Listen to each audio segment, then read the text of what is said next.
There are a couple people that can count.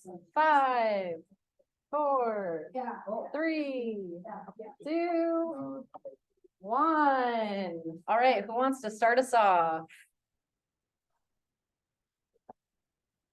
Great, thank you so much. We kind of talked about how students might be bringing in things from like the outside life, distractions at home, maybe something going on. Yeah, perfect. Awesome. How about y'all? We talked about social media and maybe we talked high school, middle school. Even when they're not on their phones, they're itching for to get back to it, and so just that being constantly on their mind. Yeah. Okay, and how about you? 5. We can go 4. a little bit off of that one. We talked about how especially with going into the younger generations, they've got a screen placed in front of them from the time they're 3 all the way up. So they don't really know how to communicate in social settings, and it's becoming more and more of a problem because they only know how to communicate on a phone. Yeah, awesome. We also said they just don't. That is a really big one in high school. They don't care. They don't want to be there. They need their credits to graduate. So that's really fun. Okay, great. So for this next question, I want you to think in terms of being an actual high schooler or being a student, middle schooler, whatever. So I want you to think about, as we move forward in this class, how can you personally or us as a whole group make sure we're being present when we come to class? What's that going to look like? What can you physically do to make sure you're being present while we're together? Ready to go.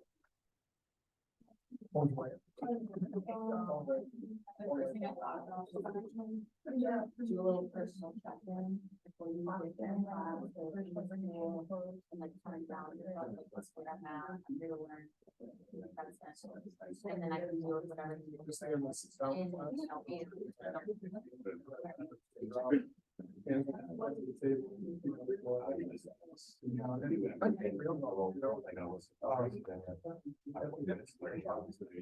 Presenter trying to this I did.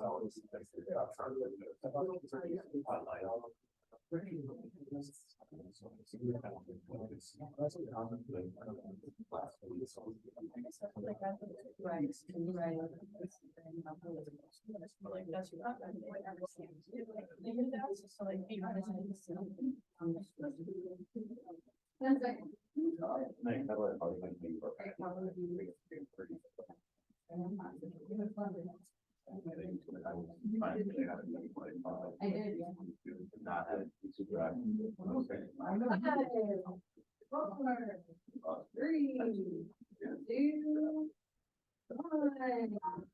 Wants to start us. Awesome. We talked about kind of having a little free, I guess we didn't even say it in this way, but it's almost like pre-game, little self-reflection right before you're going into your class of okay, why am I here? And reminding myself of the importance of being present. Just to kind of consciously, and it's because if I don't consciously do that, then I can unconsciously disperse it. Yeah. Group up in the front corner. We kind of talked about no phones right away in this year, being prepared for class, keeping any equipment or other device that could keep us distracted and excited to train, just looking at it as your time, but be active for the day, so because Awesome. Mr. Williams? Anything to add? We kind of talked about how you view everything, you may not be interested in the topic that's learning opportunity and how it affects your life. Okay, cool. What's your what's that like at school, AirPods? It's bad. Oh yeah, that's We don't have a phone policy at my school, so kids are allowed to just have their phones and their AirPods whenever they want. We have attempted in FIAD to implement you have to leave your phone in the locker thing. It's exhausting. It's really hard to actually implement. So you have to do something that's really exciting for kids to keep their phones away. Hey, Lisa, actually, Donna, I looked at John and said, ask the question, are you talking about students or teachers? students. But yeah, but he made a good point, we were kind of like on the same page, and like sometimes you as a teacher also have to be corrected. You know, sometimes you yeah. have a lot of For sure. things on your mind and you're really distracted. And that class, you might have a student, but I noticed this in the class that I teach at university. That student, they need you to be present because you might need to tune into what's going on in their lives. And I think this was, Ryan was talking about this with some of his students, and, you know, we were talking here and how, you know, sometimes they just need you to be present. Yeah. My go-to, you know, my class later. So at 30-minute break today, my co-teacher got up out of his chair, his desk, and goes, all right. I said, no, I know, trust me. Next class we had coming in, it's one of our more difficult ones. But in that moment, it's like, all right, you got, 10 minutes, like, let's reset, let's figure out what we're gonna do with this work. Yeah, that's awesome. Yeah, and that's always a good thing to have in the conversation too, is like, you are part of the community. You're obviously gonna be doing different things than the kids a lot of the time, but like, you're part of that too. And what does that look like? What is your role as a teacher? So that's a great thing to bring up. I just wanted to show you the sequence. This is what's in the book, Achieving Fitness. And if Cindy sends this to you, this is a link to all the directions of how to play these games. Asteroids and Transformer Tag are both tag games. Pair Squared is like pair tag, and then Fill the Basket is like a ball throwing challenge thing. So they're all kind of more elementary-esque games, but those usually work really well with high schoolers for like getting them warmed up as they come into class and to like get them to talk about these kinds of things. Because it kind of brings them back to like play and stuff like that. So you can definitely use elementary games at the high school level, as long as you kind of feel like your kids. And then the last thing, if you want to learn more about full value contracts, or you like really enjoyed 325, the experiential adventure education master's program that I did through UW La Crosse was really amazing. So if you're looking to do a master's program, I know one's starting this spring, but then the next one will be like 2.5 years from now. Cindy is taking over the program actually, so you will get to have her as a professor. Yeah. But that's all I have. Any questions? Is that a thing? Okay.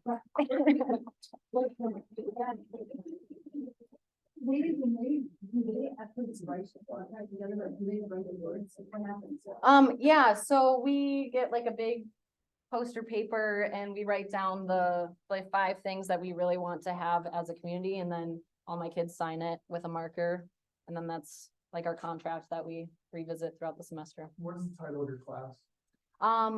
Well, I teach fitness for life, and that's what I've used this one for. I'm teaching an adventure education class next semester. I also teach strength and conditioning and individual sports. I also do social contracts in my health class too. So I don't do the games. You go through the contracts with all your fine classes. I do. Do you really? Yes. Good Yep. for you. Do you do the house or do you do Amiga, or do you do different characters? Like I've seen people lay down and they draw a person up to like one of the people in the groups, and then you say, here's our group, Mhm. you know, and then you can label the full value. I'm gonna try doing a build your own community or like camp. I haven't done that. I've done like best and worst class before, or like things like that, but I've never done like the draw the person kind of thing. But we're gonna try something like that next semester. It's online right now too, and when we did our full value contract for yeah. Paige, can you say a word? Can we hear you? Paige, Hear you. hey, can you talk about how you designed our full value contract for Costa Rica a little bit, like how you came up with that and like what your thought process was? In our full value contract in Costa Rica. Yes, please. She turned her camera on, so now you can see. Hi guys. Yeah, our full value contract in Costa Rica. Well, we had 2 teams. And we each had assignments. The first assignment, I believe, was how we wanted to treat each other and like the peers and everyone in our class. And then I think the second group was like the outcomes we wanted. Correct me, is that right, Cindy? Great. Yeah, and so we all worked together after a few days on the trip, and we talked about like what we saw already, how we make each other feel, what works in the class.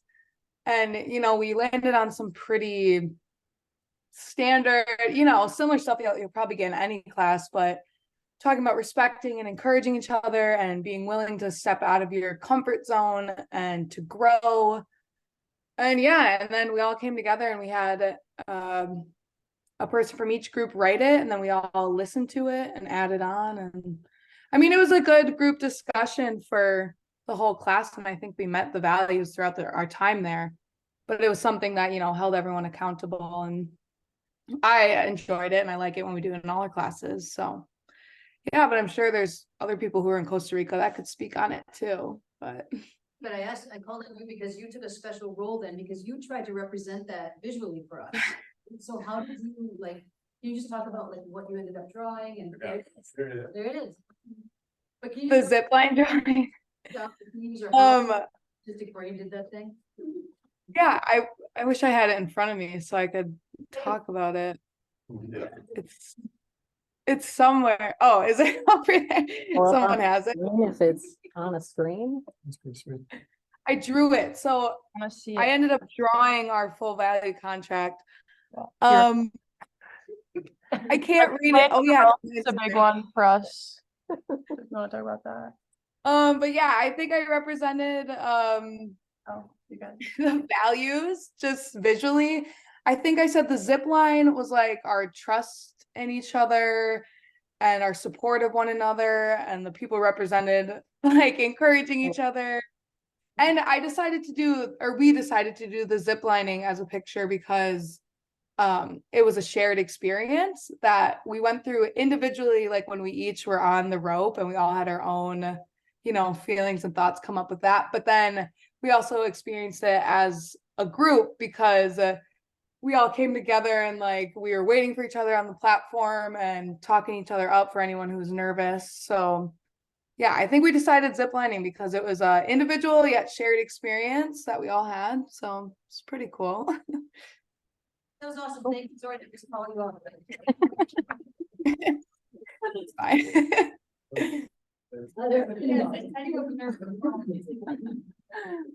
I'll also say if your school has like a acronym, like we use what's called CARES, and each letter stands for something. We've created social contracts based on CARES in our classes too.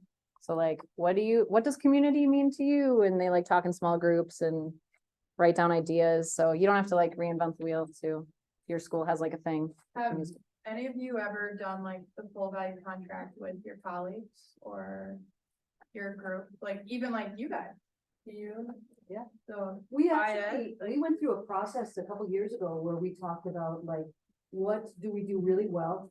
And what are we still working on? And then we created a mission statement. I remember that whole process. It was really, I mean, I thought it was really good. We had it on our wall when we had meetings too for a long time, and then we moved buildings. yeah, But yeah, I think it's valuable to go through that process. I mean, like the first time in Costa Rica was the first time I heard about full value contract, like our practicum classes, but like that's something you could do with your coworkers, your family, in the office, anywhere really. So Yeah. That's something that's being incorporated.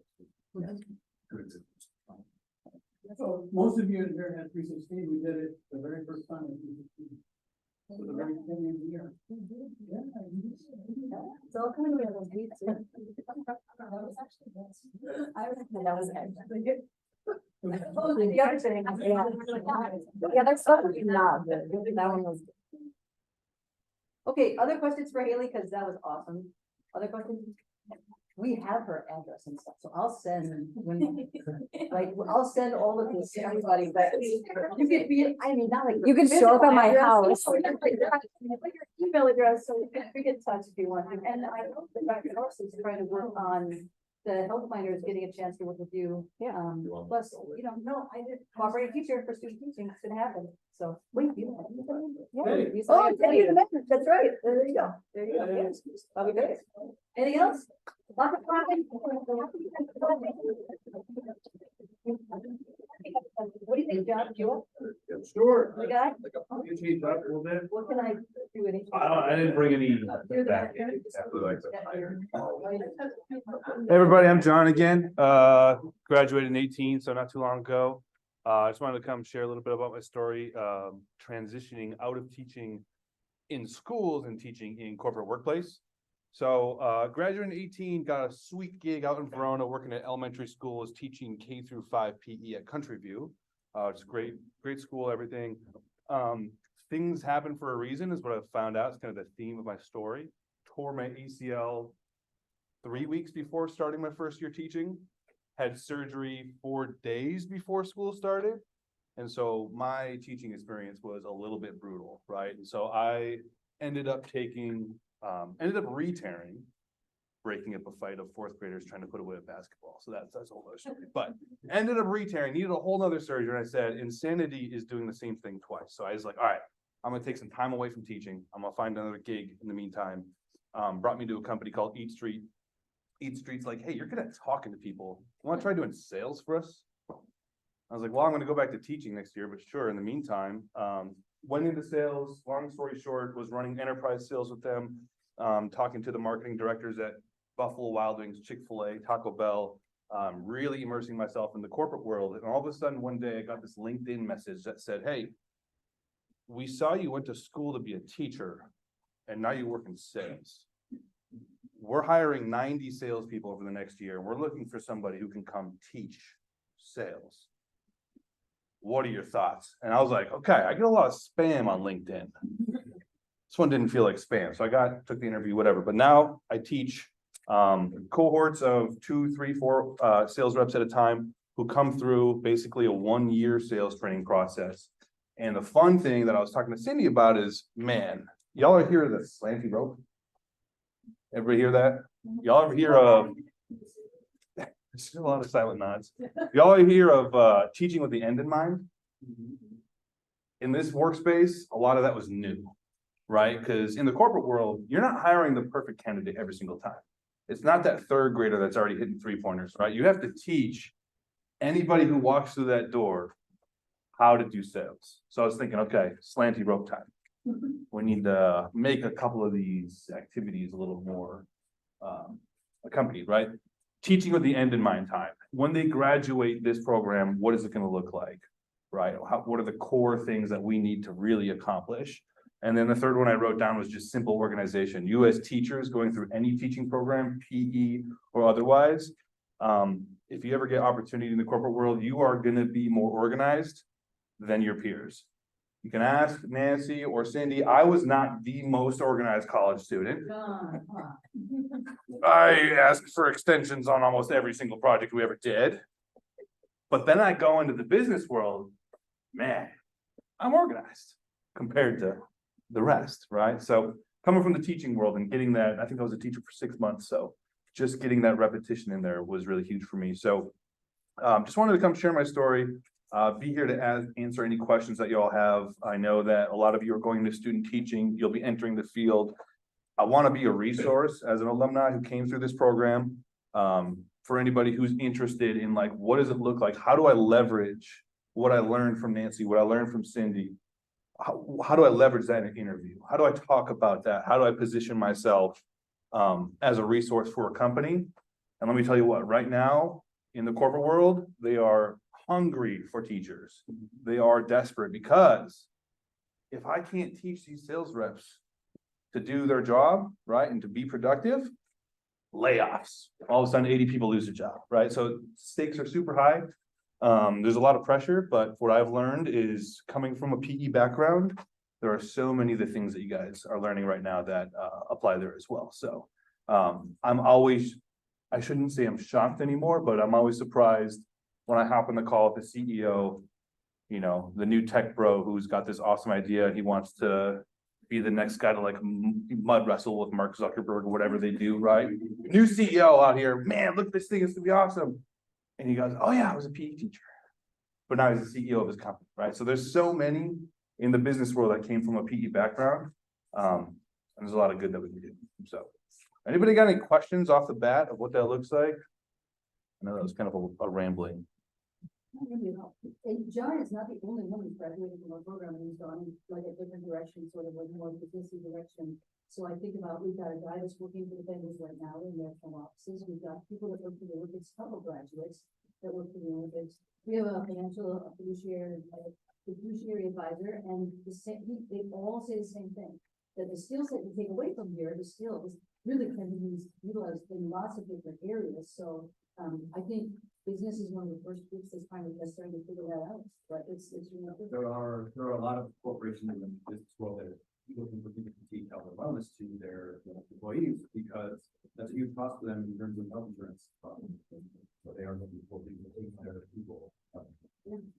Very similar to the Bengals where they're going.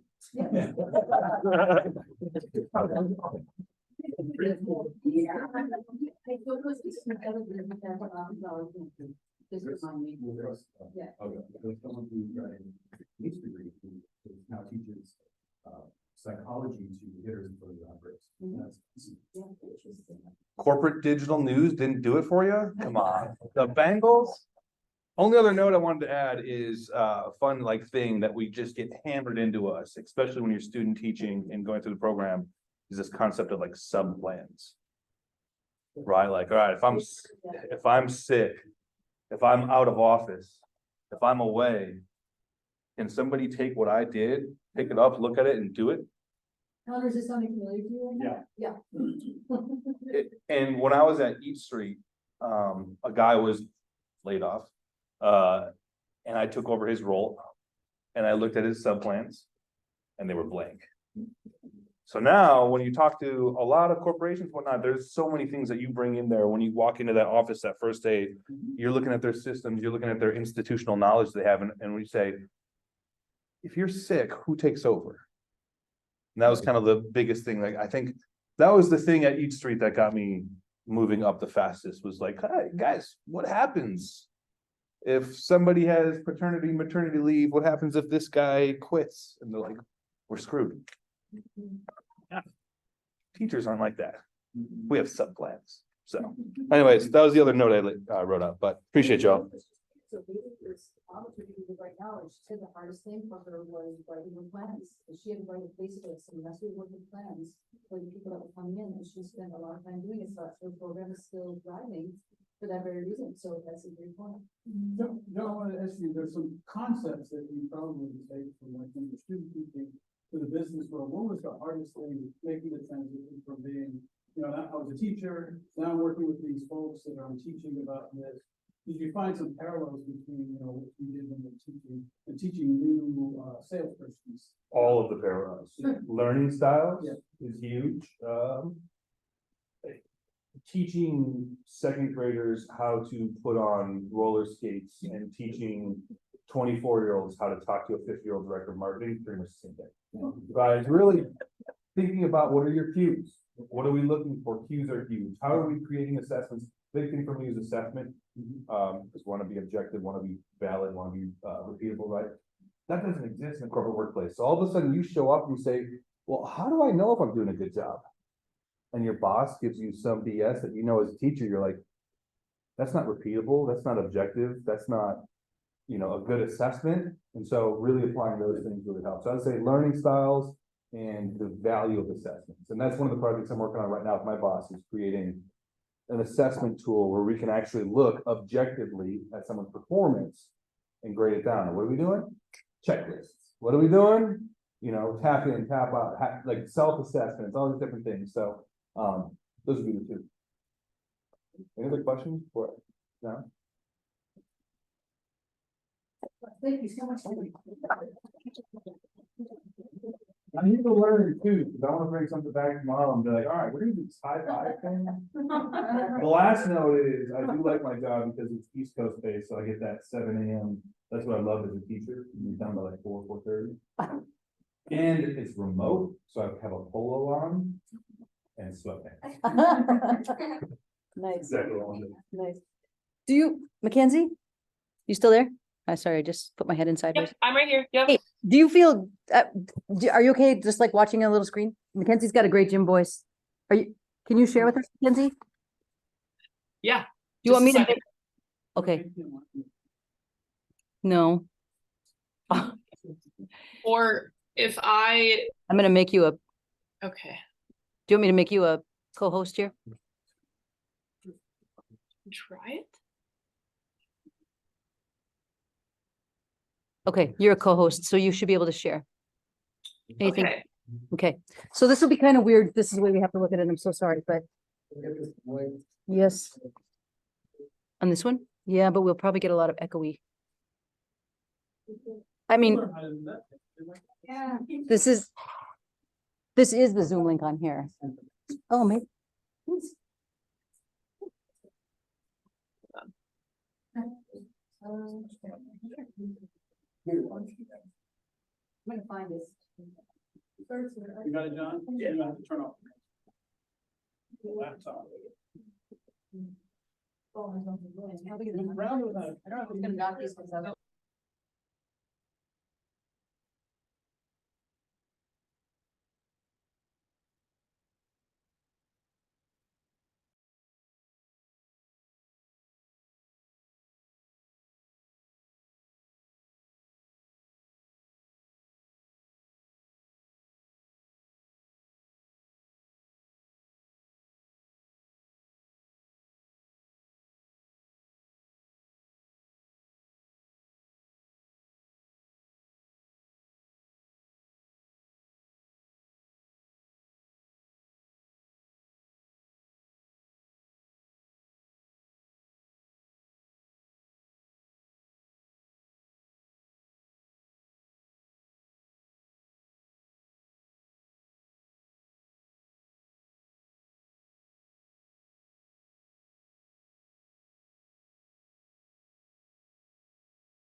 Mackenzie, I'm gonna try to figure out a way to put you on the big screen, so we're gonna let Ryan go for a sec, okay?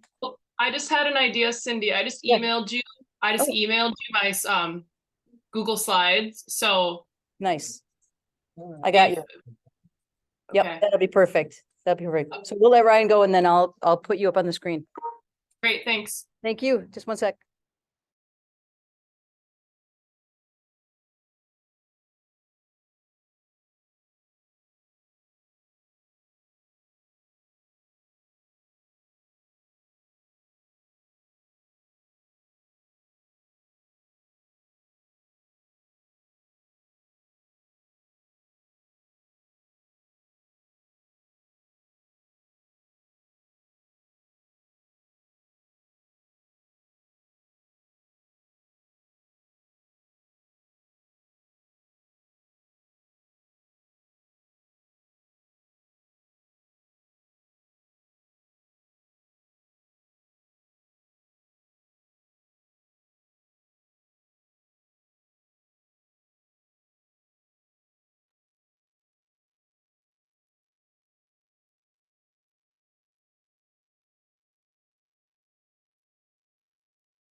Ryan, could you please unmute so we can hear you?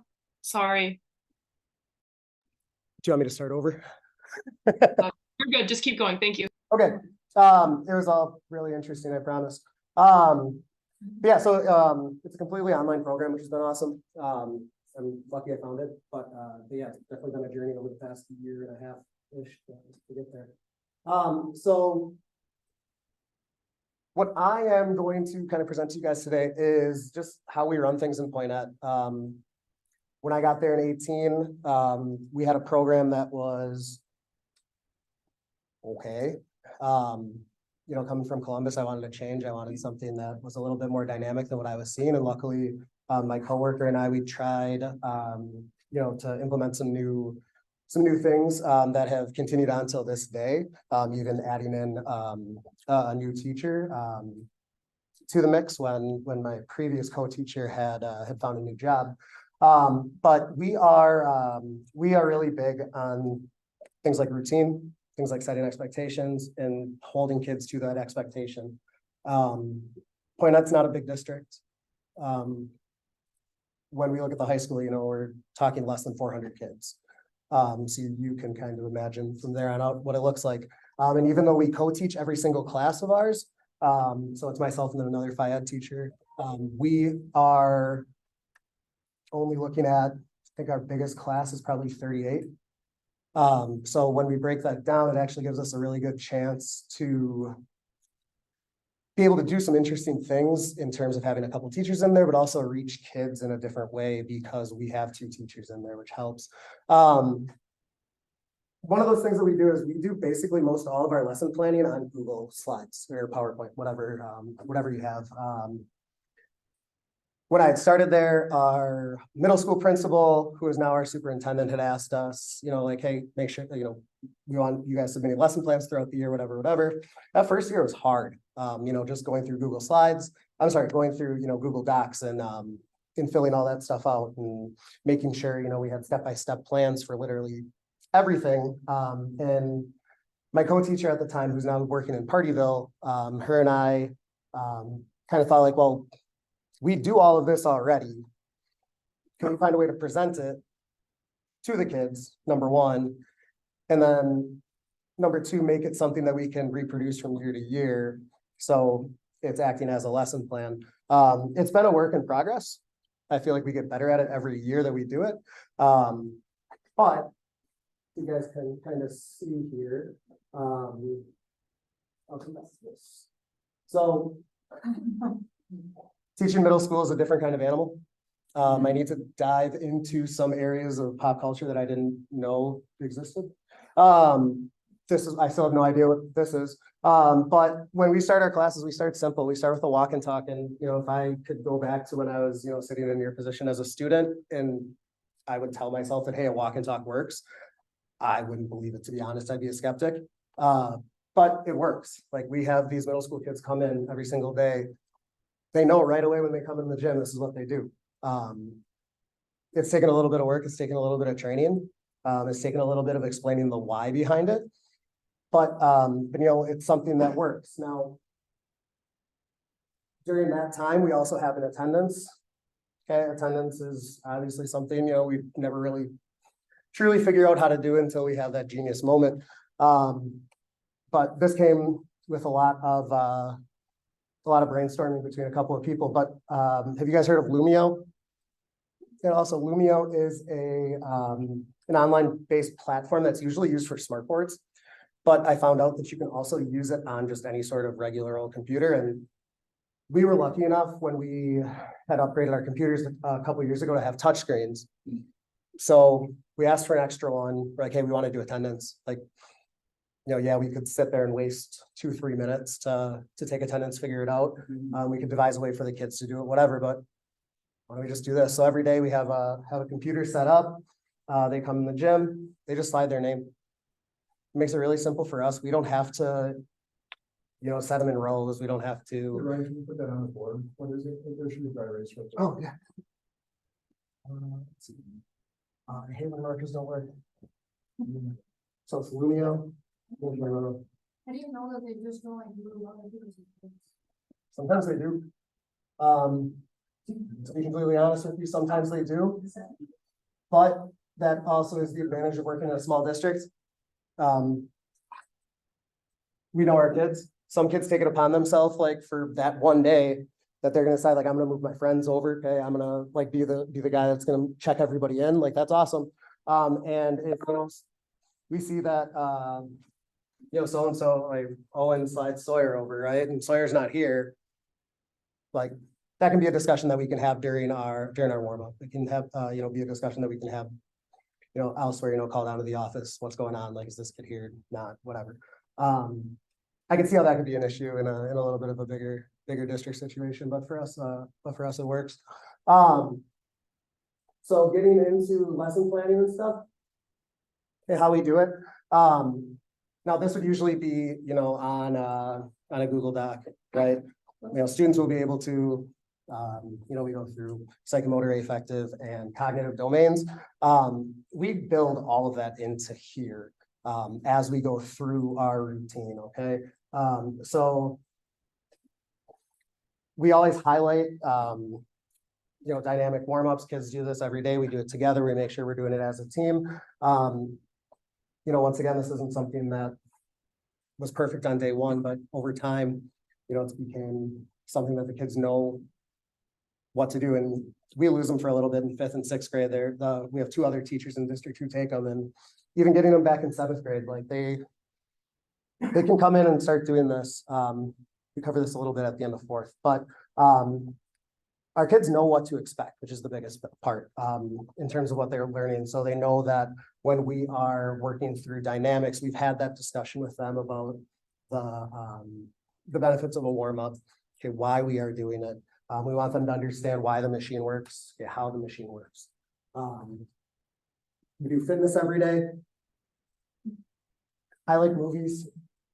So when we do any sort of fitness, it is usually just me just putting Ivan Drago up there, something, you know, just to get them involved. Like if I just had this up there with the words and nothing else, I feel like it would be easy to lose interest, right? So you put a name, you put a face on there, you put a silly name, like whatever you're doing, right? And usually what we do, we'll roll a dice. Whatever number on the dice comes up, that's how many rounds they have to complete. Really simple stuff. We make sure that we're going over form. We make sure that we are, you know, doing the movements correctly. Okay, we make sure that we are keeping each other honest. And sometimes if they can name the movie, we give them a break too. And that's getting a lot more fun longer I go teaching. The one kid who knows that this is Rocky IV, they get to be the savior for the day. We also do fitness games. So if we are constantly just doing, you know, squats, push-ups, blah, blah, blah, what have you, we found that it gets really stale. So last year we started incorporating fitness games every other week. So this will just be something that we do. You know, really simple. I thought I had taken a video of our middle schoolers doing this. This was with cones instead of obviously some scarves and some sticks, but to see a middle schooler and to be like, okay, here's your task, right? Okay, we're warming up. This is what we want you to do.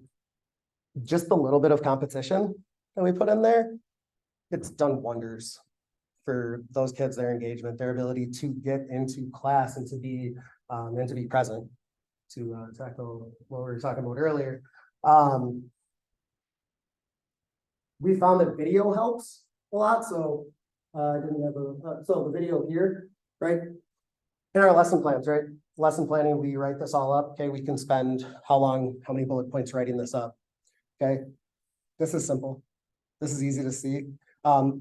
We can add notes, you know, as we go through the plans.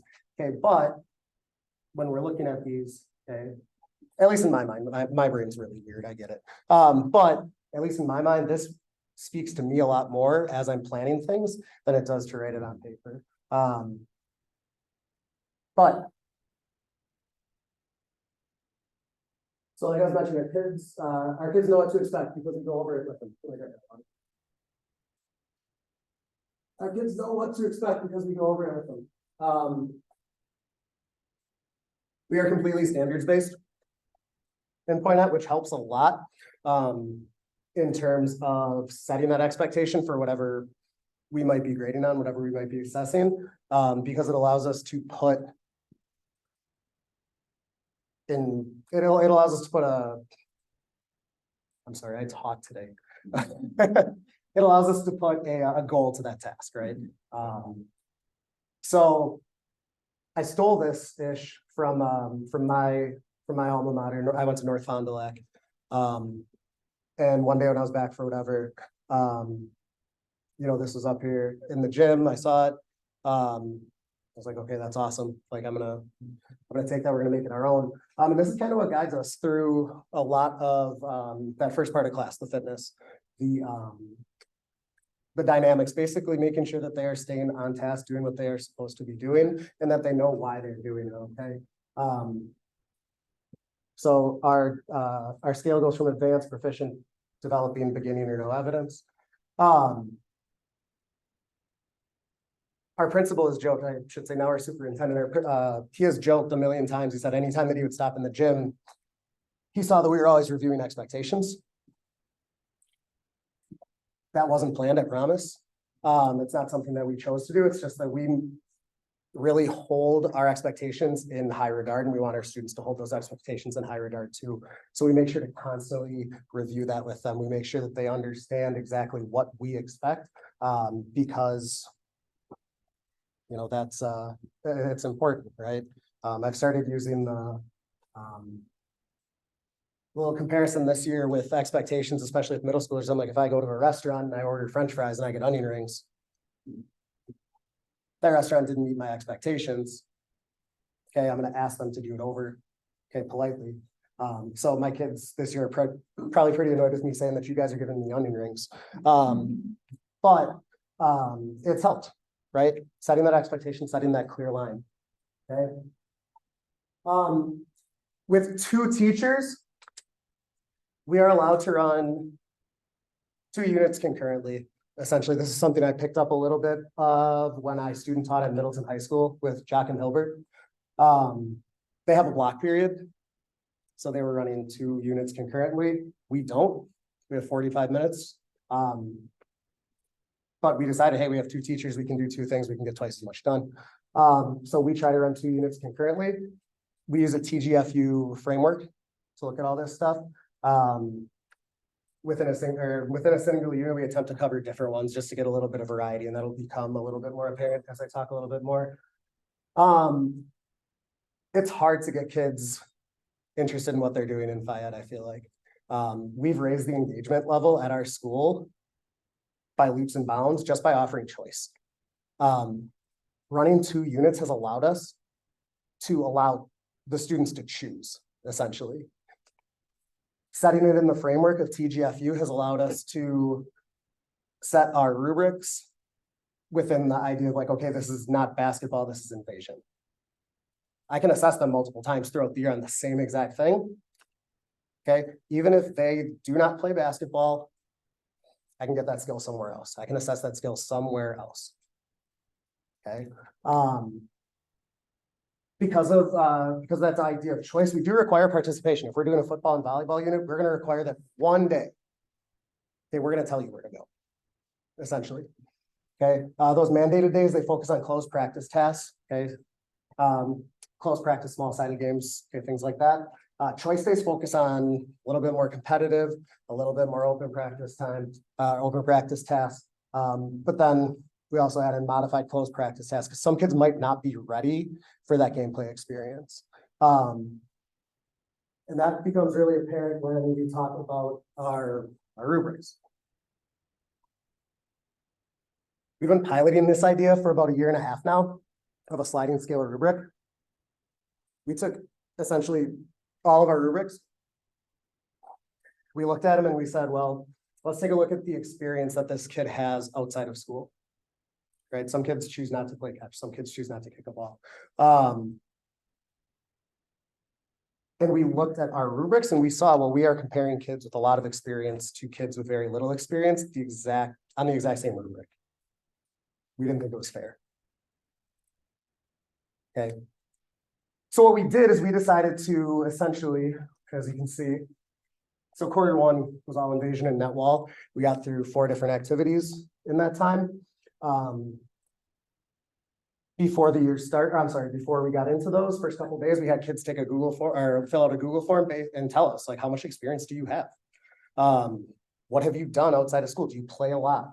Okay, do you not? Do you go home and, you know, sit on your computer? Fine, I don't care. It's your choice right now, but let's interest you some way, shape, or form. Okay, I need to know where you're at so I can help you out. So instead of 1 rubric, it becomes 3. And instead of going from beginning to developing to proficient to advanced, it becomes you're proficient in the level that you come in at. I can't change what they do outside of school. What I can do is help them get to that next experience level. I know it sounds weird. I know it sounds odd, basically saying that you are proficient at the level that you come in at, but I've found that kids are more willing to participate in class when they know that their effort at whatever level it is valued. I've had phone calls from parents before, angry because I gave their kid a developing, like, well, like, let's look at their rubric, right? This, and this. The next week I see that kid's not as engaged. I don't feel like I'm doing my job at that point. Like I said, we've been piloting it for about 1.5 years. I'm sure it still has its kinks to work out, but so far we've seen a lot of success with it. Just basically telling the kid like, hey, yeah, you know, you don't have a lot of experience. Okay, I can't expect as much from you as I expect from the person who's playing football, you know, every night of the week. So okay, back around the lesson planning. Okay, when we do units, okay, this is what kids see when we're talking about what we're going to be doing. Okay, squads 1, 2, and 3 with Mr. Pardo, squads 4, 5, and 6 with Mr. Romero. I like to, like I mentioned before, I like to add funny things, like cool things to let kids laugh at it. It might change their mood a little bit when they walk in the gym, when they see that, okay, Peter Griffin's flying and spiking a volleyball, right? It might not work for everybody. It might work for 1 or 2 kids, right? They see exactly what we're looking for in terms of that standard. And as you saw over here, sorry, I didn't practice. We also take a look, you know, through, you know, standard 2 movements, or standard 2 concepts and whatnot. So explaining, you know, ways that you can create space, right? We are required to grade on every standard every single quarter. So we kind of skip around a little bit based on what we are looking for. We do cover all of them. You know, if, you know, we were looking for a little bit more information based, a little bit more cognitive, that would be a thing as well. So like example of a closed practice task that we might see during one of those first days. Okay, these are 7th graders. These are kids that if I told them to go play football every day, they probably would. They're engaged. Okay, they had fun with this activity. They were allowed to modify it as they saw fit. Some groups were just rolling that hoop on the ground. Some groups were just holding it there. You know, I talk about a slanty rope. There it is. I actually have a picture of a slanty rope coming up. But in terms of gameplay, and how our gym's small at our middle school, but these guys are playing handball. Okay, we got, I think, tackle going on the other side of the gym. This would be an example of a choice day. Okay, yeah, way more kids chose tackle. Okay, but that doesn't mean that everybody should be playing at that point in time, right? They had their day, they get their choices. Okay. Elementary school, there's our sliding rope. Yeah, this is just a couple weeks ago. We were doing underhand throwing and we found out that the rope doubles as a spot for the kids to stop their arm, okay, to know their release point, and also for a way to challenge themselves. We had some kids stay on the far end of that rope, practicing those skills because they got successful, you know, tossing a beanbag to those mats. Some kids decided to move up as they went. It worked out really well. At elementary school, we try to stay simple, effective, and organized. Right? These lines, for example, it's just floor tape, but it's an easy way for us to organize our kids when we need to tell them something, when we need to talk about something. We don't use these for attendance. You know, if I had the kids sit in a row for attendance, I don't know what I'd do. But it's simple. They know, okay, get to a spot, get to a color. And it covers more of those management aspects of class that is so hard. When kids come in, well, this is gonna play if I hit next. We started using a lot of just YouTube style, really simple warm-ups, because for that elementary age level, we found out that it works. Yeah, this is an example of the 4th grade group doing that warm-up. When they come in, they know there's something up there. Kid pushes play, they get to a spot, they start. Okay, we want to maximize movement time as much as possible. Okay. Activity that we were doing this week, so this would get a little bit more into the lesson planning. Okay, that pesky fly. Okay, kids were working on a combination of tossing and catching, as well as a little bit of striking. Okay, so the beanbag was the fly. Okay, we were tossing that beanbag. Okay, first option was catch. Second option was swat. You're swatting it into the garbage can. The third option was trap. And after progressing through these, and like I mentioned before, this is something that can be written into a lesson plan, but we see it here, right? And it helps our students too, because if we're on catch, our students are getting off task, we can talk to them like, hey, like, let's look up there, right? It's good for redirection.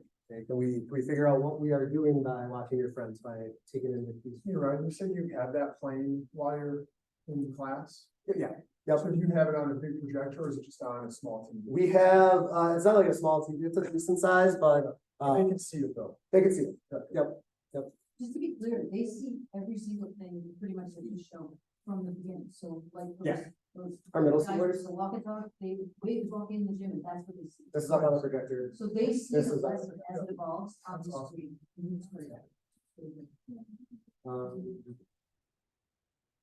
So then, we add challenge to it after that, right? We work on the skill, let's turn it into a game. If they catch it, they get 1 point. If they swat it, they get 2 points. If they trap it, they get 3. And we change up the point values as the class goes, because otherwise they're just gonna keep trapping it all the time.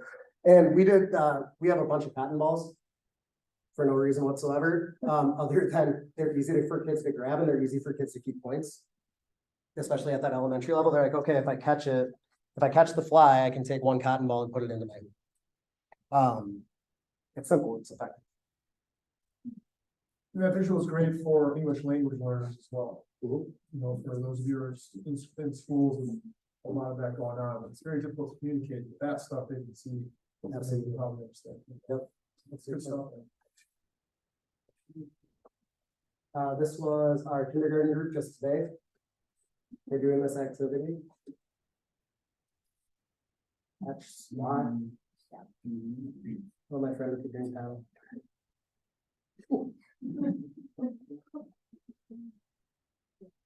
He was very afraid of doing it, but, it's just a little bit of it works, right? It works for us. I mean, maybe it'll work for you, maybe it won't, but, hopefully, in terms of other fun things we do, right? We try to keep things moving. We try to. I don't like just staying in the traditional realm. I like getting outside of the box, right? So we bought a slack line last year with some funds that we had. This is a 4th grader, now 5th grader. One of the first days he was scared as ever to even bother doing this. This is one of the last days we figured out that we could use PVC, extra PVC that we no longer use. Well, let's use them as balancing sticks. That's what he needed.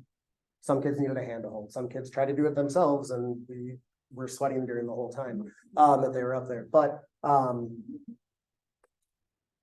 being adaptable, being forward thinking about your kids, giving them options to be successful at a level that's appropriate for them is incredibly important. I'm in my 10th year teaching now. I don't know what the future holds, obviously, in terms of like where this stuff is going to go in terms of, how to engage kids, but I know for right now this works. And I think as a teacher, myself, being adaptable to the change and, always kind of evolving is important. So that's it. I'm done.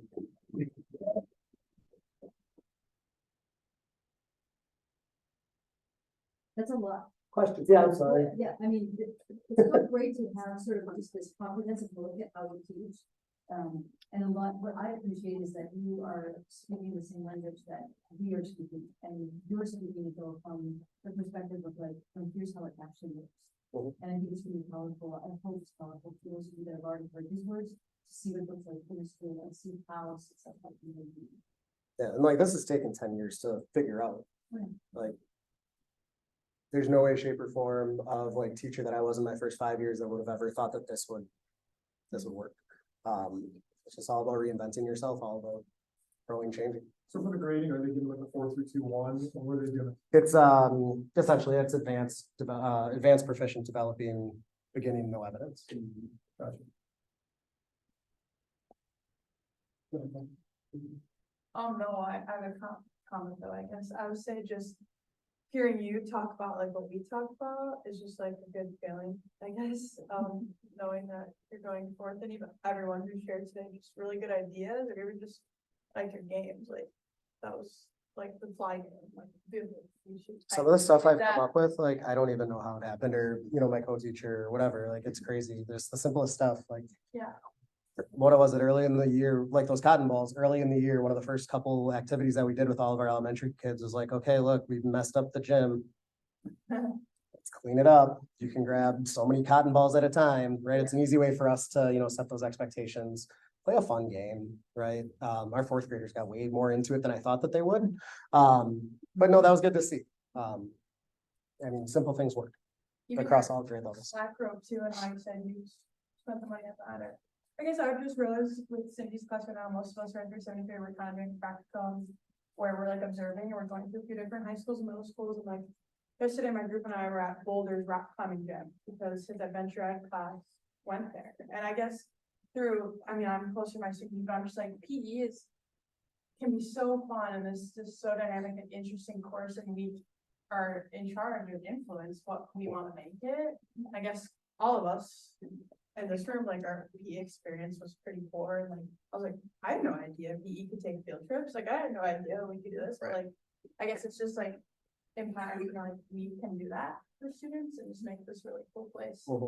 You've all kind of shared. No, absolutely. Like it should be for everybody. Like it should, like, I remember, like you said, bad PE experiences growing up, right? Fight almost happens, teacher turns his back if he knows that like one kid is like his buddy and the other kid isn't, but like, yeah, I mean, it should be for everybody. We should, you know, be going for there, but anyway, yeah. So you say you have 2 units going on at once. But you make them do at least one of the units one day out of that Right. time frame? Yeah. Okay. So And that's, then- that's an easy way for us to assess them too, because if they're doing a closed practice, small sided game, like the kids throwing the hula hoop, right? That's easy for us to assess. It's easy if we're gonna know, do a peer assessment, something like, okay, we see that they're covering those, you know, what do they call it? We came up 5 parts that point to your partner. It's a lot of P's, but, you know, it's easy for us to assess on those days, those closed practice things, those skill things, and see if where they said that they were at matches up with where we really feel that they're at. Then how do you determine, like how much experience, like you just go by the students' words and how much they. So yeah, that's part of it. You know, especially if middle school kids are gonna fill out what they want to fill out, right? I'd say that first month is probably pretty key, and, you know, just establishing the routine and the expectation that, you know, hey, we saw that you filled this out. Okay, what we are seeing is that, like, we understand that you might play, you know, with your friends, you might do this, you might do that, but let's take a look at what, you know, a lot of experience might look like. Right, so that might be our, if we take it back to our old rubrics, that might be our proficient advanced looking stuff when, you know, the kid is still stepping with the wrong foot when they're throwing. Okay, it turns into a conversation that we have with them, and some kids take it, some kids don't, but, you know, we try to work with them instead of against them, or try to, you know, we don't try to make them, you know, do it. It's not a dictatorship. I feel like we're trying to work with them as much as possible. So then you have to assess in both units for every student, or does it just have to be one of those students? So with doing the invasion stuff, what we will usually do is we'll take this, the TGFU, Teaching Games for Understanding. It allows us to be able to space out the assessments throughout the year. So, you know, we might sit down and look and say like, okay, let's check, you know, this part of our roster when they are going to, but when we tell them to go to an invasion game, right? After they pick and choose where they're going, we might be able to assess an open practice task. But throughout the year, we're able to assess every student at least 2 or 3 times on a single grade level outcome. And we normally use the grade level outcomes from SHAPE. If you guys are familiar with those, that's an awesome resource.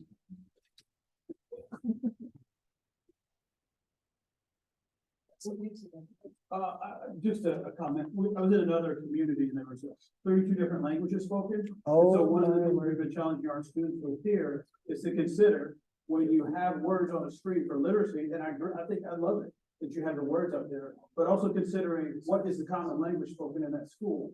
So posting Spanish, or in our example, we had Hmong as a common language for the predominant students in that school. So it gives the students oh, there's my home language, oh, you know, I know what that word is, and then they could see the association with catch versus their home language. Mhm. So that was some ways that they're kind of thinking about instruction. Absolutely. With students as well. And, you know, I feel like we get, like, with Point Out being so small, if you don't know where Point Out is, it's about 20 minutes, 25 minutes north of Madison, just north of DeForest.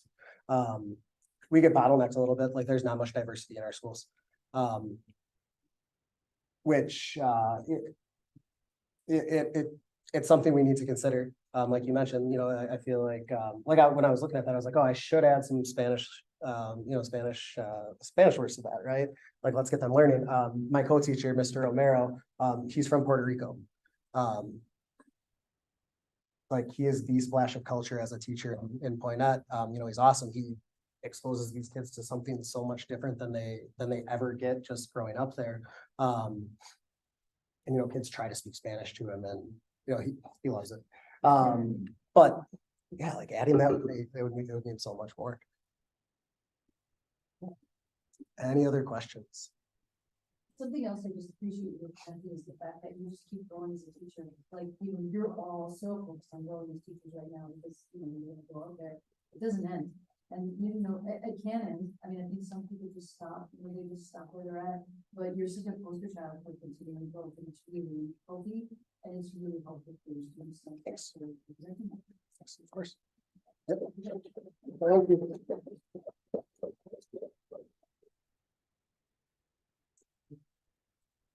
Yes, some people up there.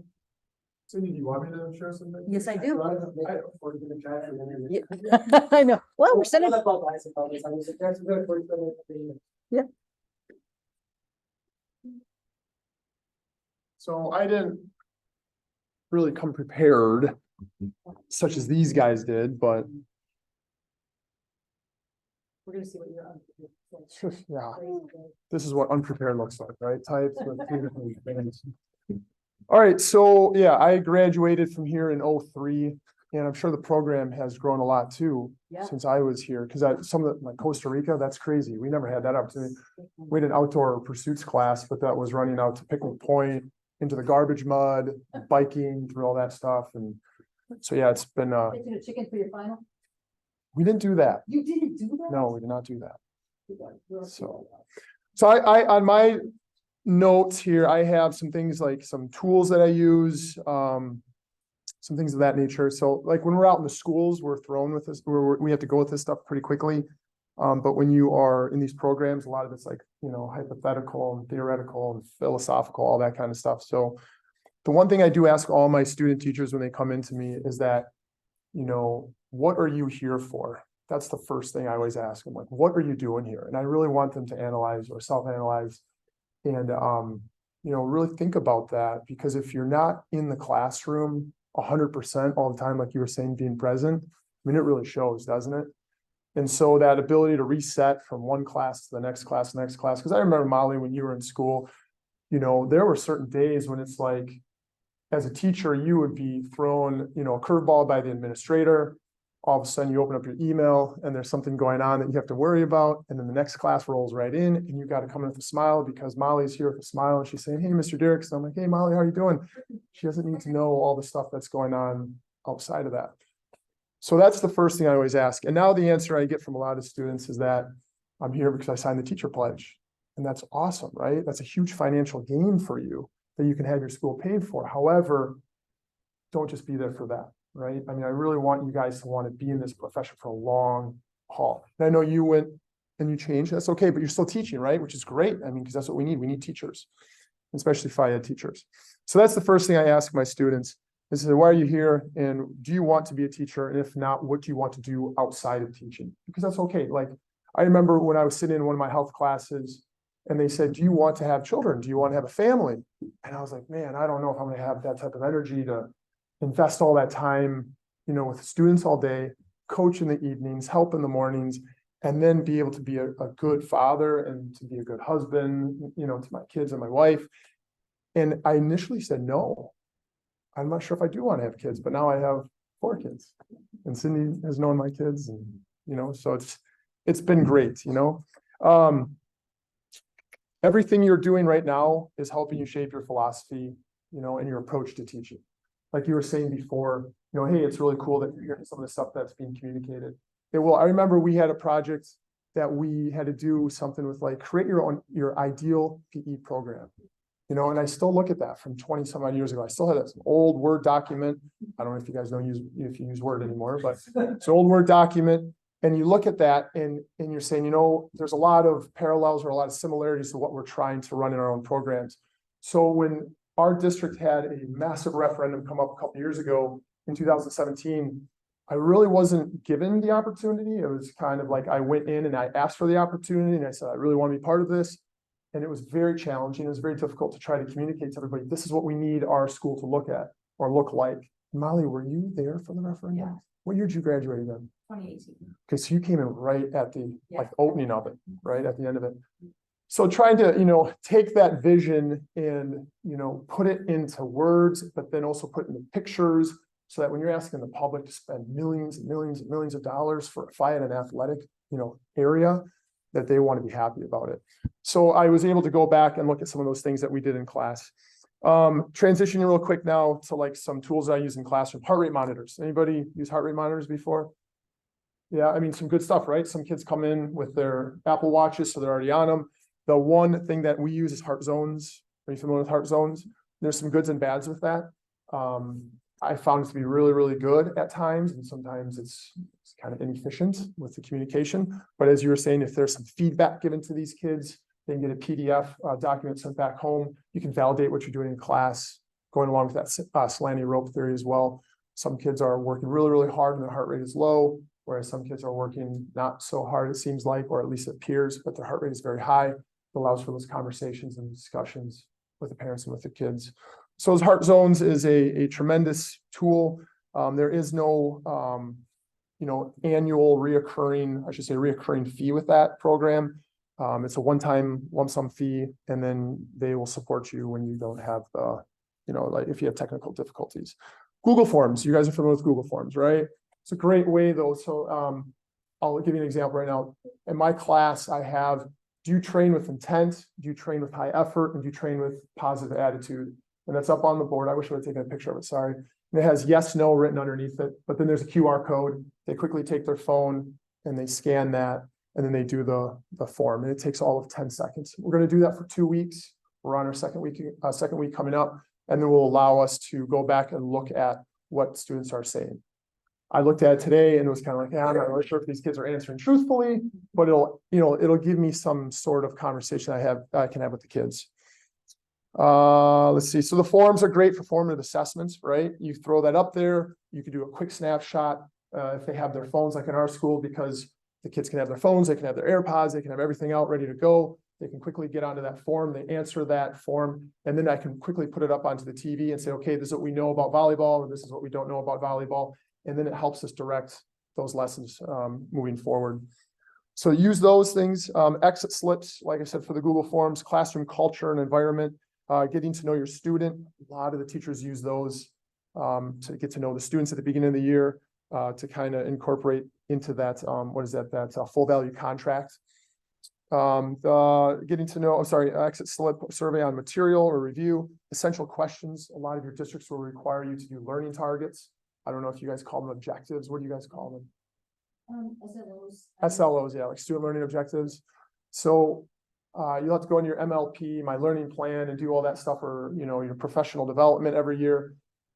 The learning targets are really important. And then the essential questions, you know, you have to be able to ask those questions at the end of every class period and be able to say, are the students hitting those learning targets, right? And so that's another way to use them. The QR codes, you know, are great as well. The Tabata timer, I use a Tabata timer constantly in my classes because I teach primarily fitness-based classes. If we do a 10-minute warm-up for my fitness foundations, which is my freshman level class, everything's on a timer. It's really easy, it's straightforward. I'm not having to overspeak everything. I give the instructions and they go with it. I think some of these students last year that were with me, you know, a portable speaker, right? Because I have to go through 3 or 4 different gymnasiums in a day. I feel like the old natatorium when we would go from classroom to gymnasium, then back to classroom. Well, you don't have to go into your, you know, your speaker system. Get a small portable speaker. It can be connected to your phone. You can have all your music lists on there. At a high school level or even an elementary level, I guess you can say middle school, all 3 actually. If they want to pass on their music playlists, that's a way they can own the classroom as well. Let's see here. You can take it out to the fields, which is great. I drew, let's put it this way. I used a clip from a student that graduated from lacrosse that was a former student of mine, and it was all about Olympic lifts, right? But drawing on that experience from past students, right? And it shows those PE students or shows those students that what they're doing now, there's an end to it, and it can also translate into other fields. And so I was able to draw on that video, drop that video, and then the students were able to use it. And we've looked at it 3 or 4 times in the last week to look at critical elements and cues. And so more or less just drawing on experience from other students. I have my notes on here, relationships. You got to build relationships with your students. Take the time out of your day to ask a student how they're doing. So being present is massive, right? If you notice someone's body language is not good that day, you have to go and just say hello. You don't know if they've even been talked to yet that day. And that is absolutely paramount, you know, because a lot of these students are hurting, whether it's mental health or, you know, maybe it's financial health at home. Pick up on whether or not the students are wearing the same clothes every day. That's like one of those things that they look at the elementary level. They're always wearing the same sweatshirt, always the same pants, like what's going on? Just a simple question sometimes is like, hey, how's everything at home? Maybe they've never been asked that question. So relationships are absolutely massive. Molly, how many classes did you take of mine? Do you remember? You took my strength and conditioning. You took FPT. Yeah, how many? Is that 7 semesters? Yeah, 7 semesters, right? Awesome relationship, awesome student, and it's so cool that you're in this field now, which is really cool. Small-sided games. I was able to get my department a couple of years ago to change our philosophy on like large group games to get into small-sided games as much as possible at the high school level, right? Why are we playing 9-on-9 or 6-on-6 volleyball? We're playing 2-on-2 volleyball. So what we do is we use badminton courts, bring up the nets, and now we play 2-on-2 volleyball. I should have taken a picture of it. It was, you know, you have 8 courts in our field house. You have 32 kids going, 8 volleyballs going, and everybody's bumping, they're passing, they're hitting, they're laughing, you know, so it's just that ability to make the game smaller, to increase those opportunities. We do that with futsal. We do 3-on-3 basketball. Instead of basketball unit, we do driveway games. You know, I mean, kids want to shoot, right? They don't want to necessarily learn how to do necessarily a layup. Well, let's get them out there shooting. So we do everything driveway games. And then that way allows for a lot of either competitive or recreational nature environment. Flag football, same thing. We do 5-on-5. And now that it's like been proposed to the Olympic Committee, you know, the kids, they kind of get after it now and they see it as like, hey, this is something that we can do versus just the boys are only able to play it. Let's see the last thing I have here. Oh yeah, maybe I will show us something real quick here. How do I get on the internet? Let me see if I can draw it.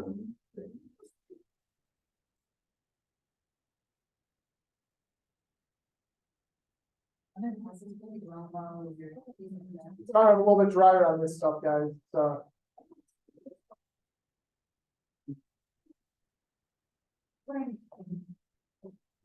you ready for the, oh, sorry.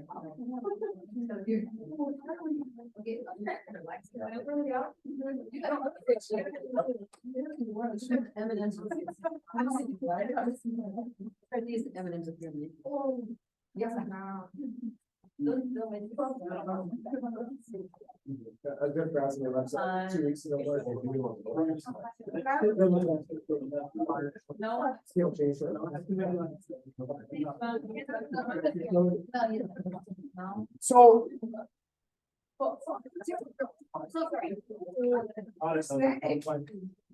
So at the elementary level, it's really tough to allow for choice. The middle school, it's awesome that there's some choice going on. But then a lot of high schools allow for almost complete choice. Molly, your classes were probably somewhat similar that you experienced, but maybe some of the titles have changed. We have evolved completely in my 20 years being at Oregon High School. When I was at Madison East for a year, it was like old school stuff. And I think they've probably changed since then too, so I can't compare it to that. But the picture up top is part of our facility for which I spend all day long in. It's turf on this side, There's a bunch of cardio stuff on this side, and then we on this other end is an entire almost basketball court side of weights. And everything is free weights, right? Except for maybe a couple cable machines. So what we did is I created this website. It's just a simple Google site, but it allows the students to come in and create their own pathway. And this is nothing new, but we try to get it so that, hope this happens.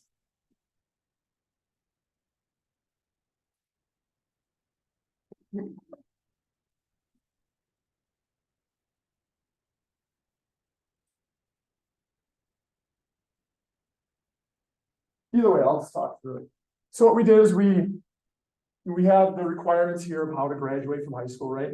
This is our fitness foundations, and this might have been the same class. I think you were probably in freshman year. So these are all grade 9 students. So we try to give them a selection of everything. We go through 7-day units, 5-day units, 4-day units, but then our base is fitness, right? And so every day the teachers are supposed to do 10 to 15 minutes of fitness, and then we get into our topics. And then we have grade 10 through 12 pathways, and those 10 to 12 pathways, we have I just put this in a couple of years ago. We have a wellness for life pathway. So that's a wellness for mind and body. That's all yoga and mental health. A lot of reflection based stuff on that. And then we have a physical for life, and that's more of our adventure education course. We have a sport for life for those kids that just really love to compete every day. They want to come in, they want to play badminton, they want to play volleyball. You know, they're going to get their movement in through sport. And so we have Rec Sports 1, which is more of a team and individual sports. Rec Sports 2 is a continuation of that. And then Rapid Sports is exactly what it is. It's all individual sports, right? And then this is the one that I really focus on, is the fitness for life. There is personal fitness. This used to be called lifetime fitness, but then we changed it a little bit after the pandemic to call it personal fitness. And they come in, like right now, they have created their own fitness programs, and for the next 3 weeks, they're going to be doing that. And then they will touch base with me, you know, throughout the process and change whatever they need to change to make sure that they're still meeting their goals. Strength and conditioning is just a base level strength and conditioning class now. And then my high level class is my functional performance training, which Molly was in. Really, the strength and conditioning FPT is very similar. But what happens is I have students that want to be like up here, and then I have other students that are nervous, so they want to be down here. And so then I created these 2 levels, and FPT ends up being maybe 20 students, 30 students a semester. My strength and conditioning right now, I have like 3 classes, which is awesome. But that FPT class is really my gung-ho students, the athletes. They want to go into this field. They want to go into physical therapy. They want to go into exercise science. And so we can get into a little bit more details on those things. And then each one of these is just a description of what the kids can expect, right? And so when we do these course pathways, I wish it would open up. So then we do the nice visuals, right? So that's kind of what it looks like, right? And then fitness for life. And then for students who are Spanish speaking or English language learners, we can obviously change this into their language if they need to. But this allows them to get into their pathway. And then what we find is that once they're in their pathway, the behavioral issues are so much better, right? They're not, you know, I don't want to be here. And we still get that because they have to graduate with 1.5 credits. But this will allow, we can say, hey, you're in strength and conditioning, but you said you want to play badminton. What are you doing here? You know, badminton's next door to you guys. You know, what's going on? Well, they just threw me in this class. You know, and it's like, well, let's get you into the right class. So it just opens up those conversations for those students. So this is if you're looking at something for like, you know, designing your coursework, designing your curriculum, doing your write-ups, right? Because at the high school level, you have to have all the stuff ready to go. Like we're doing this already in November, already December. You can't wait until, you know, May for the next year's course signups. So we're already talking about the stuff with our students. Like, hey, and we have to be our self-promoter. Because if I don't get the enrollment in my classes, then I don't get to teach those classes. So I have to go out and I have to advertise, I have to promote to these kids. I have to like pull the kids in, say, I think you'll be really good in this class. It's not like the elementary or middle school where you have all of these kids come in, you know you have to teach them all. You're guaranteed so many classes every semester. If my enrollment goes down a little bit, my principal will say, hey, what's going on? What happened in this class? You know, why is this down?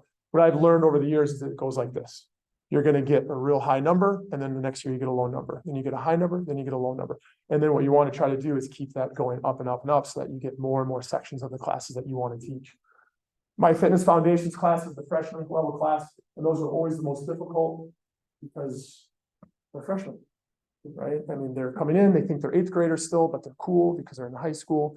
So they're very immature at times. And then you get some students that are very mature, and they get it already. But just the wide ranges of abilities, and then the time of the day too, right?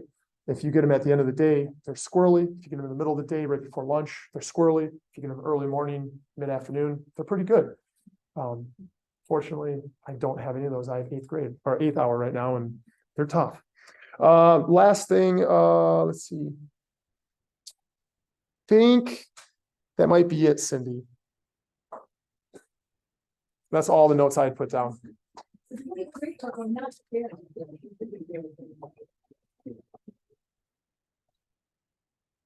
So yeah, any questions? Yeah, go ahead, Ted.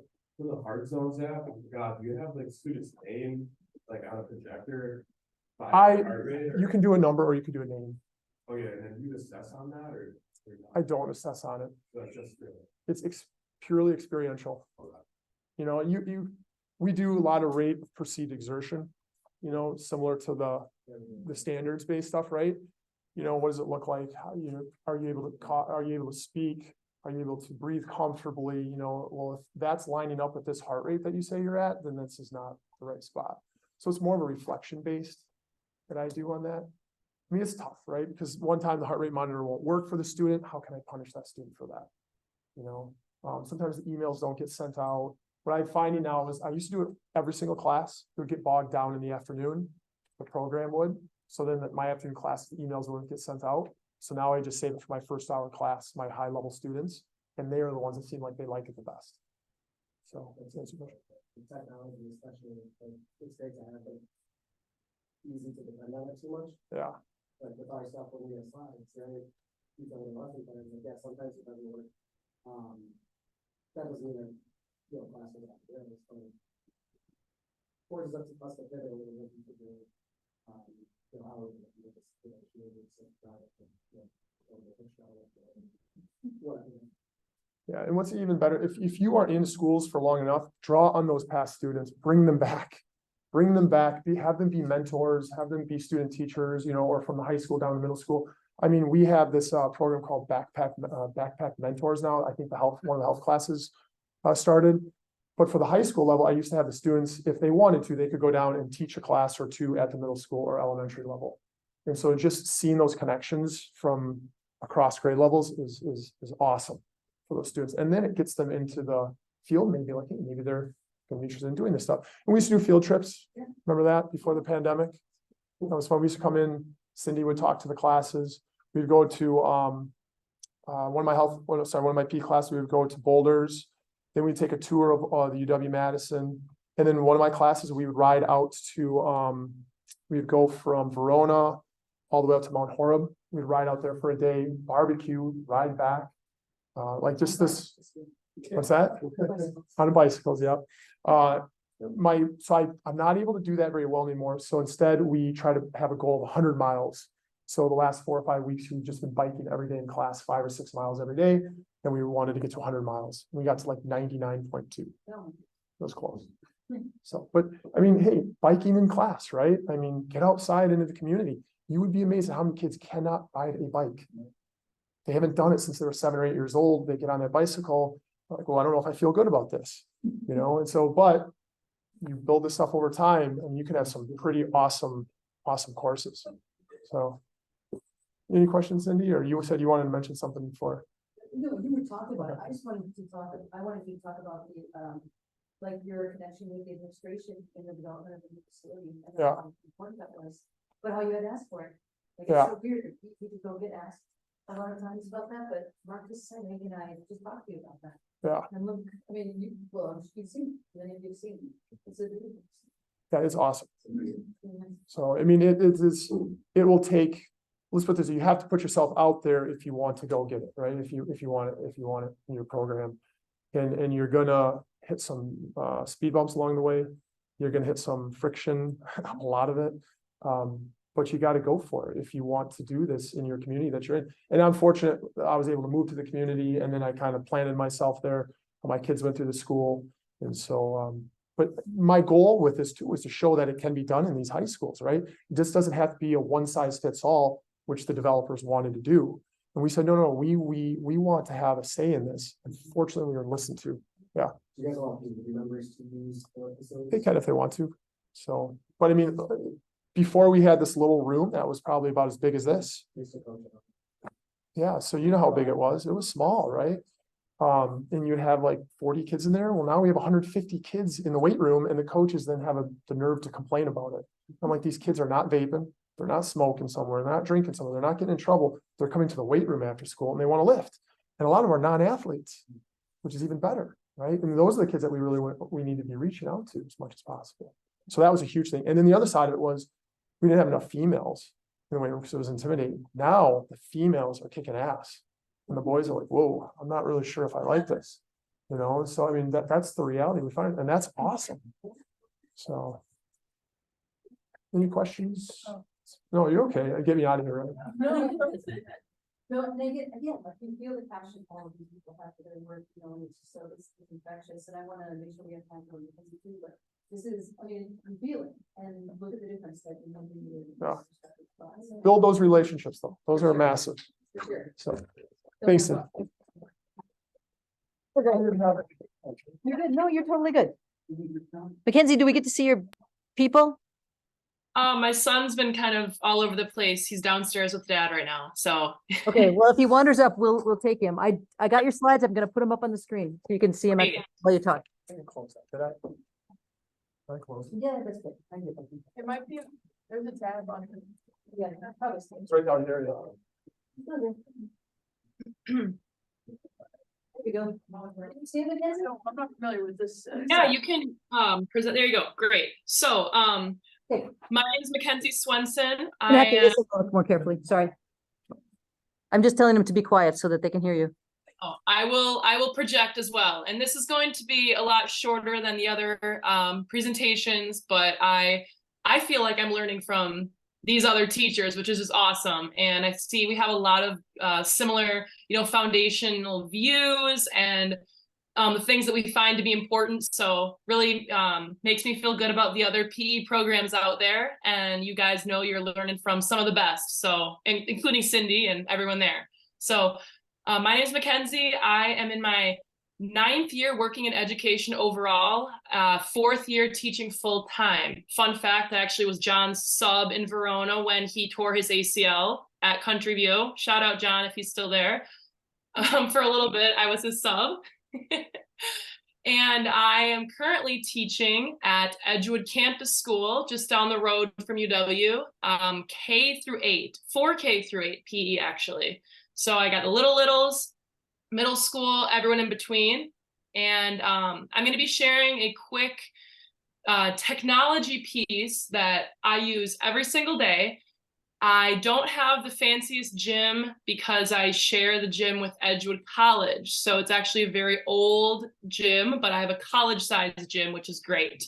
But little bit of technology you can implement. I'm advertising for Team Shake. This is an app, the best $1.99 that you will use every day of your teaching. It's a way to make groups, a way to make teams.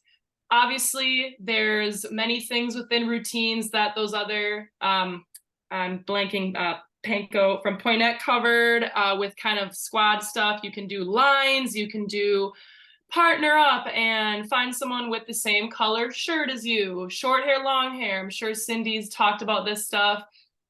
I love Team Shake. So if you go to the next slide, Cindy, since you've got control of that, please. There's a lot of work on the front end, depending on how many students that you have. Now I have 19 sections within my school, 4K through 8th.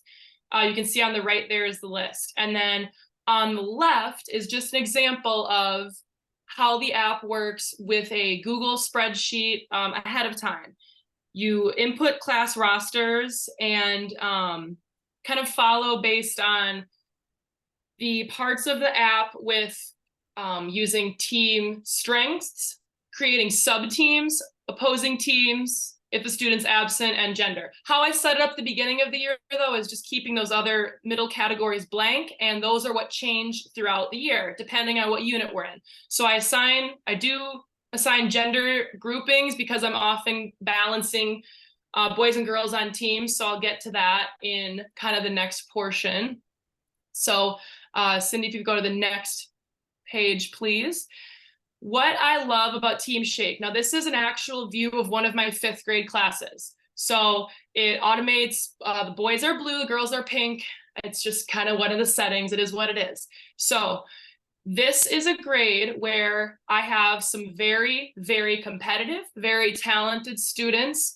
Some of the boys, if you look on the left side, have a red number 1 by their name, or to the far right. That will, as often as possible, separate those boys and put them on what is called opposed teams. Opposed teams, depending on the number of student groups you make, it'll make it so those ding dongs are not on the same team as each other most of the time. These happen to be like best buds, you know, you want to separate kids, balance that way.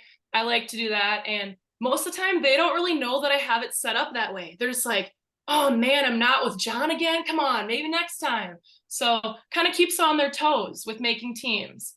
If you look on the 2 who have a green number by their name, that is a sub team. So let's say like, I know that Levi participates best when he's got Mary on his team. And this is like a conversation I've had with this student. This circles back to relationships. What's important? What is going to get this student most comfortable participating in Phi Ed, no matter what unit we're in, right? So I can make it most of the time that these 2 are together. It brings out the best in them. On the right, this is what you see if you are looking at a student's name and you edit their information. And again, throughout the year, depending on what unit I'm in. So we are, again, I'm calling it invasion, as you have heard and learned, but we are in kind of an invasion flow right now, doing some soccer. Alex is a very strong soccer player, so I can rank him 4 on this kind of sliding scale for strength. Was he a 4 for volleyball? No, so I moved that back. You know, it's all relative to the student, which then when I get to these small-sided games, it really allows for healthy competition with good mix of balancing students. And what I will do for middle school as well is offer a competitive division side of the gym and a more recreational division side of the gym when it makes the most sense. I really am big on fostering, honing in on what the students want to do in terms of participation, what will get them moving, what will get them exposed to these activities, what will get them to enjoy their 40 minutes with me that I see them twice a week in our 6-day cycle. So sliding scale based on strength, balancing the groups is awesome. You can choose if you want groups quickly on 4 people versus 4 teams. That's just kind of a sliding thing on the bottom, on the left there, as you see. So if you go to the next slide, Cindy, the app, I literally use, this is an iPad that I've had since I was pre-college. It's from 2012. It's an iPad mini, and I always have it in my hand, or inaccessible, reach to me during class. This is what it mixed up. These are final teams, so it's balanced. You have this configuration to balance male and female. You can make it, obviously, there's one group that has 5 based on the numbers that day. Sometimes what I'll do between rounds, I'll switch up which group has the group of 5 versus the group of 6. Just depends on your numbers and kind of what works for you. And one of my favorite features that if you don't like how the teams randomized the first time, you literally press that shake button at the bottom or shake the iPad in your hand. And kids often see me shake it. They're like, that does something. I say, yeah, it shakes and mixes the teams up again. And for things as simple as you just need to draw one student, random name out of the hat, you can do that from the class list as well. And balancing groups, I've found, has really made a difference in student engagement, which I love to see, because I took over a PE program, which kind of was they were used to free choice all the time and basketballs for the people who wanted to play basketball and dodgeball. And kids didn't enjoy their PE experience. So trying to make a difference in that, which I feel like I'm doing, and giving students kind of a two-way street experience, where on the flip side, when we do little quick warm-up games, I'll often let them choose groups. I'll let them, hey, quick group of 4 here, you get to choose your pals, your buddies for this, but then you meet me halfway, and when it's time for our large group activities, I've got your teams. I've got you split up, and it's been a really happy medium, and I'm pumped about kind of what I've done in a short time here at this school. So that's what I have for the presentation, Cindy, so I don't need that up anymore. Going kind of off relationship building, something Cindy wanted me to talk about. I'll keep it brief on this. Because I was gonna tell if you Yeah. didn't. Sorry, do you want to take the screen off so they can see my face too, or is this not gonna, oh no, they can't see me, can they? I mean, if you turn your screen on, I can turn you around. Stop. Okay, I'll be little. Okay. There she is. Floating head. Okay. Keeping this really brief, because I had my first full-time teaching job in 2020, started a new school during the pandemic. I was in Lodi, so Poinette's rival, little thing here, which was funny to hear Poinette again. But I was virtual with my kids. I did not get face-to-face time, even when we were like in school. It was just kind of how the specials often get put on the back burner, as I'm sure you know, versus core subject area teachers. So I was like, okay, I'm really sick of doing like Google slide presentations and Screencastify. What could I do to make a difference and start off this school year cool and different and give something crazy a shot? So I had this idea of doing at-home PE driveway visits because I was new to the school. I was like, these kids are going on their Google Classroom. They don't even know who I am besides this little fixed face on a video. So I did that. I presented it to my principal. I said, hey, what if I can arrange this where of the students I have, I was in a 3-5 school at the time, but I was like, if of these 400 kids, like, what if I can get to meet 75% of them before we are full face-to-face and not in virtual learning? And what a difference that would make by the time we are in person. Like, I already have that buy-in. They know me. I took extra effort in putting myself out there.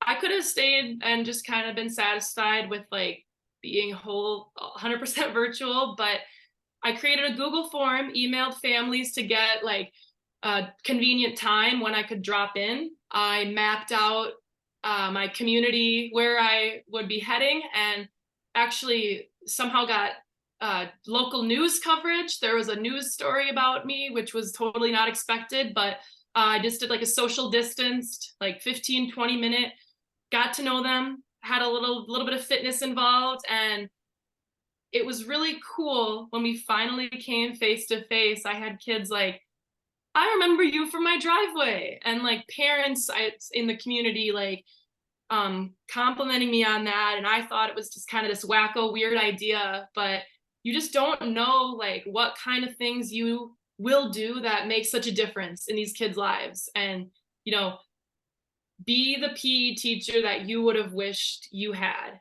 is something that I would say. Like I had a pretty great PE experience growing up, which obviously influenced where I am now, but there's some things that I'm doing now, like, dang, what if Mr. H would have done that when I was in 3rd grade? Like just little things. Doesn't have to be going to their house, but you know, it's all relative. So those are just a couple things I wanted to talk about. But that Team Shake app, this is the iPad I use. Literally, kids are like, what is that? I'm like, this is a relic. This is older than you. It's great. I've just kind of owned this randomization with the team stuff that's not so random, and makes the class go smoothly. So I think it's all I got, Cindy. That's awesome, Mackenzie. Thank you so much.